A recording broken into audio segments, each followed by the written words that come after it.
Solo Sikoa has more potential as Roman Reigns' biggest enemy than any other bloodline member. ये बात बोलते हैं tribal chief mania, और इसका जवाब मैं आज दूंगा बिकॉज आज की भाषा जो है ना रेसलिंग की, WWE की, वो फैंस के ऐसे ओपिनियंस के अलावा तो है वो खाली लगेगी, खोखली लगेगी, और इंग्लिश में हम इसको आजकल बोलते हैं hot takes. And this is the episode number 1 of WWE wrestling hot takes on Wrestle India.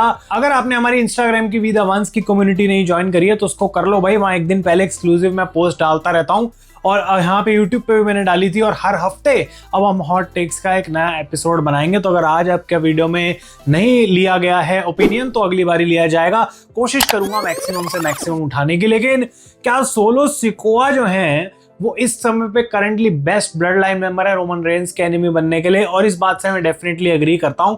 I don't even know कि इसमें क्या ही हॉट टेक है, लेकिन रोमन रेंस के सामने सोलो सिकोआ भी जाएंगे जिस तरीके से एज अ बेबी फेस बनेंगे, ऑफ कोर्स बिकॉज उन्होंने ब्लड लाइन में जुड़ने से मना कर दिया है, तो मजा तो बिल्कुल आएगा भाई, बहुत बढ़िया ये चीज हो सकती है। नेक्स्ट हॉट टेक आता है यहाँ पे एक्सपीरियंस गुरु की तरफ से, और ये कहते हैं भाई today's generation wrestlers will better fit in ruthless aggression और एटीट्यूड एरा। अरे भाई भाई भाई, बहुत बड़ी बात बोली है यहाँ पे।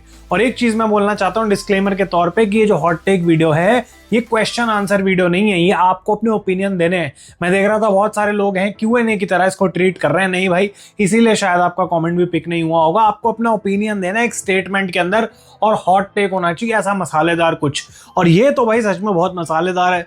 आज के रेसलर अगर रूथलेस एग्रेशन और एटीट्यूड एरा में होते तो कमाल जरूर होता, बिकॉज अभी ना इनकी पोटेंशियल ही हम नहीं जानते। तब पीजी एरा नहीं थी जिस टाइम पे अगर आज के रेसलर्स को छोड़ दिया जाता।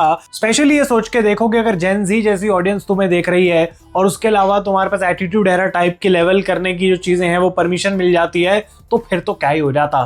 लेकिन ये नहीं मैं बोल सकता कि आज की जनरेशन के लोग बेटर होते हैं, बिकॉज उन्होंने भी जो पहले किया है वो बहुत क्लासिक ही था भाई, उसको हम ऐसे जो है डाउन प्ले नहीं कर सकते। अगला हॉट टेक है यहाँ पे सुधांशु की तरफ से, और ये कहते हैं Oba and Bron feud will be the next Rock Austin या सीना ऑर्टन। भाई तगड़ा टेक है, बिकॉज अभी तक कोई मैच नहीं हुआ है। संडे नाइट मेन इवेंट में पहला मैच होगा इन दोनों के बीच में, तो इंटरेस्टिंग रहेगा देखना बहुत ज्यादा। मुझे ऐसा लगता है कि ओबा और Bron without a doubt WWE के दोनों ही फ्यूचर है भाई।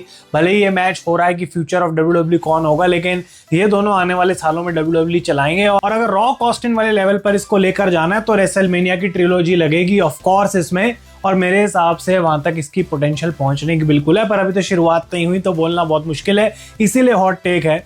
नेक्स्ट हॉट टेक आता है यहाँ पे किंग कोहली 18 द गोट की तरफ से, तो भाई विराट कोहली की तरफ से कमेंट है, और ये कहते हैं Sammy Zayn wins the money in the bank and cashes in on CM Punk on the same night. अरे भाई सोच के देखो ऐसा हो जाए भाई, सैमी ज़ेन अगर आके CM Punk पे कैश इन कर लिया, मनी इन द बैंक जीत के सेम नाइट पे, बिल्कुल मजा आ जाएगा, बहुत बढ़िया है। ये प्रेडिक्शन नहीं, मैं तो चाहता हूँ स्पॉइलर हो जाए, प्रॉपर हॉट टेक है, बिकॉज स्पेशली सैमी ज़ेन ने जो 9 दिन में अपनी चैंपियनशिप लूज करी है, उसके बाद जब वो दोबारा चैंपियनशिप जीतेंगे तो उसकी फीलिंग कुछ और ही स्ट्रांग होगी। लेकिन कल स्मैकडाउन में देखने जा रहा हूँ टोरंटो में लाइव अरीना में, क्या पता वहीं पे CM Punk की कहानी खत्म हो जाए, उसकी पॉसिबिलिटी भी डेफिनेटली बनती है।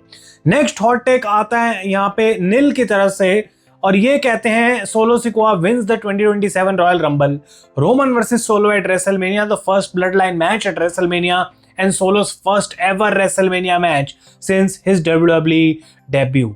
मेरे हिसाब से मैच होगा तो of course for the championship भी अब होगा ही ऐसा लग रहा है, लेकिन क्या ये एक रेसलमेनिया तक जाने वाला मैच है? I doubt it. मुझे ऐसा लगता है कि अभी बहुत दूर है रेसलमेनिया 43। अगर होगा तो सोलो सिकोआ को पहला मैच जरूर मिल जाएगा, और वो तो अब विदाउट अ डाउट मिलना ही चाहिए, क्योंकि अगर ऐसे परफॉर्मेंस देने के बावजूद भी सोलो सिकोआ नहीं पहुंच पा रहे हैं रेसलमेनिया मैच तक, तो आई डोंट नो क्या करेंगे। और डेफिनेटली वो एक बहुत बढ़िया शाउट है for the royal rumble win in 2027। अगला हॉट टेक आता है प्रवीण की तरफ से, और ये कहते हैं सेथ रॉलिंस और Drew McIntyre should have been there to dethrone Roman Reigns at WrestleMania 40। अच्छा जी, those were the guys that worked their ass off for the company and carried them during Covid.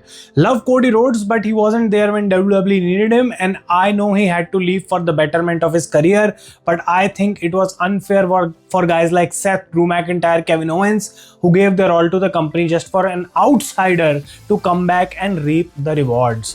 तो basically Seth Rollins, Drew McIntyre, Kevin Owens जैसे बंदों को मौका मिलना चाहिए था वो 1316 को बीट करने का। इससे मैं काइंड ऑफ थोड़ा सा अग्री भी करूंगा, डिसअग्री भी, बिकॉज ऐसा नहीं है कि कोडी रोड्स वापस आए WWE में और एक दिन उनको मैच मिल गया और आके रोमन को उन्होंने हरा दिया।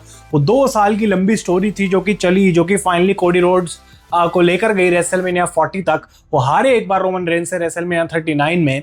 सो आई थिंक कि वो डेफिनेटली काइंड ऑफ उस स्टेज पे तो जाके डिजर्विंग था, बट मैं पॉइंट समझ पा रहा हूँ कि और किसी को भी ये मोमेंट दी जा सकती थी। अगला हॉट टेक है आदर्श की तरफ से और ये कहते हैं WWE should not have brought up the unreal series which is not unreal. Kayfabe जो है वो मेंटेन रखना चाहिए था। तो भाई देखो, अनरियल के आके तो है जो वो केफेब खराब हुआ नहीं। केफेब तो सदियों से गायब ही है, जब से डर्ट शीट्स आ गई हैं, PW इनसाइडर आ गया, फाइटफुल आ गया, सब कुछ तो पहले ही पता लग जाता है। बट अनरियल सीरीज में दम तो डेफिनेटली नहीं है, ये मैं बात जरूर बोल सकता हूँ।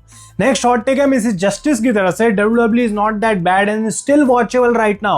The main reason people don't like it is either because they are growing up and don't feel the same way they did back then, or because they are comparing it to the past.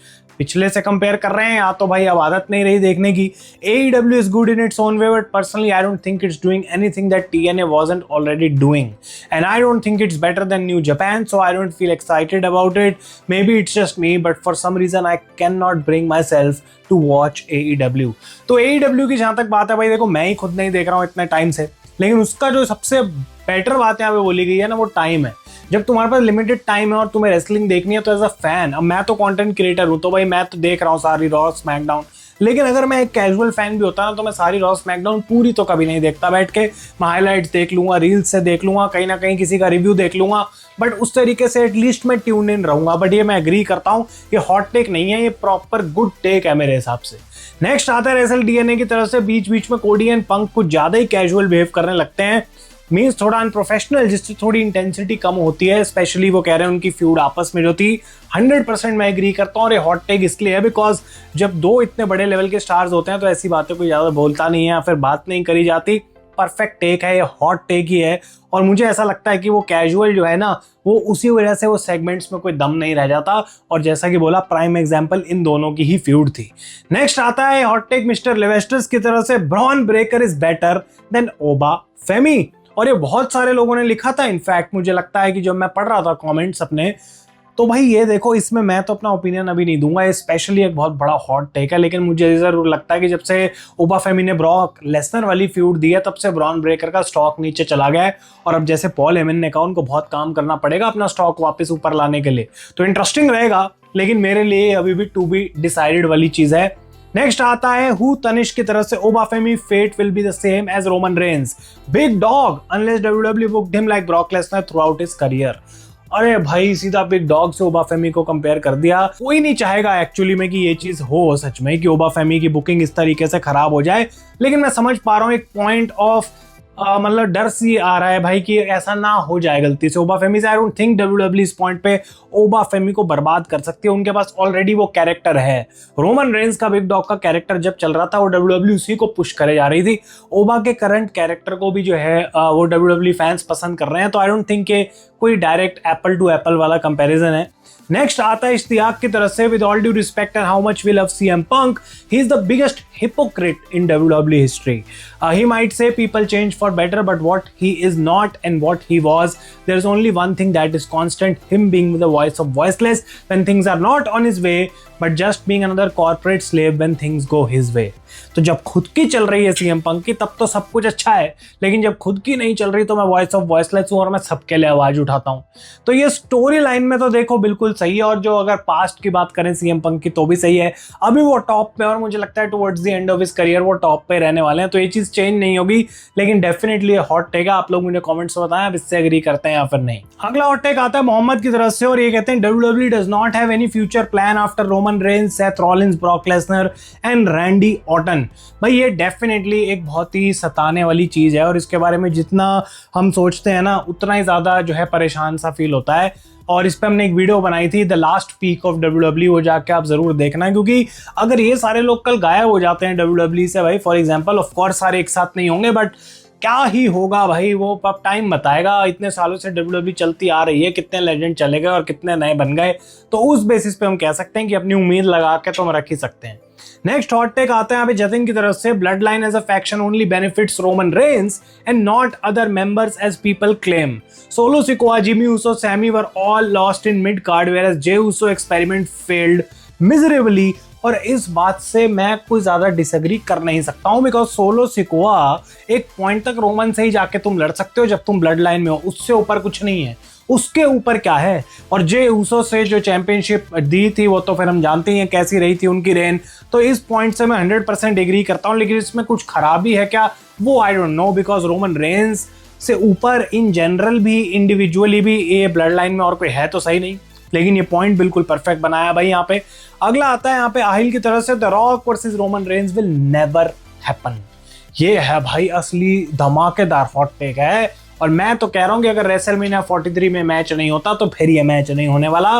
Rock वैसे ही दिसंबर में fast and the furious की movie film करने लगे हैं, तो I don't know उसमें कितना time लगेगा, क्या वो 3 महीने में हो जाएगी, नहीं हो जाएगी, क्या रॉक कर सकते हैं कंपीट या फिर नहीं कर सकते कंपीट, बहुत सारी बातें हैं। क्या ओबा फेमी के सामने डालना पड़ेगा रोमन रेंस को वहां, आई हैव नो आइडिया।